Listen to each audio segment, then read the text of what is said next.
আমি সত্যি ভাবতে পারিনি যে আজ আমাকেও এই দিনটা দেখতে হবে। আমার কেকের সাথে যেই ঘটনাটা ঘটেছে সেই ধরনের ঘটনা আমি এতদিন ইউটিউবে দেখতাম, সোশ্যাল মিডিয়াতে দেখতাম, আর একটাই কথা ভাবতাম যেন এই ধরনের ঘটনা অ্যাটলিস্ট আমার কেকের সাথে কখনোই না ঘটুক। কিন্তু আফসোস, আমার বানানো কেকটার সাথেও এই ধরনের ঘটনা ঘটেই গেল।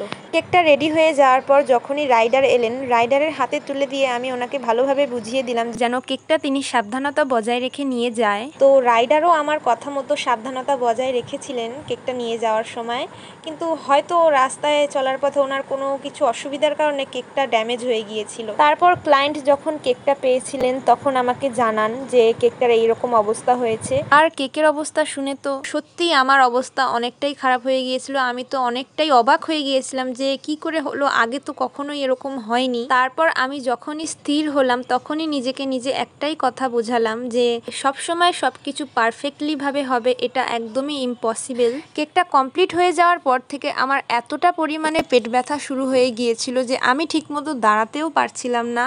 তাই জন্য আমার কোনো ভুল না থাকার সত্ত্বেও আমি ক্লায়েন্টকে জানালাম যে আপনি একটু কষ্ট করে পরের দিন কেকটা নিয়ে আসুন, তাহলে আমি আবার রিডেকোরেশন করে দেব, তার জন্য কোনো এক্সট্রা চার্জ লাগবে না। তিনি প্রথমে রাজি হয়ে গিয়েছিলেন, তাই জন্য ফন্ডেন্টের কাজগুলো আমি সেই দিন রাতেই কমপ্লিট করে রেখেছিলাম। তারপর নেক্সট দিন ক্লায়েন্টের কোনো অসুবিধার কারণে হয়তো তিনি আসতে পারেননি। আর ক্লায়েন্টের বিষয়ে যদি কিছু বলি তাহলে একটাই কথা বলবো যে তিনি সত্যিই খুব ভালো ছিলেন।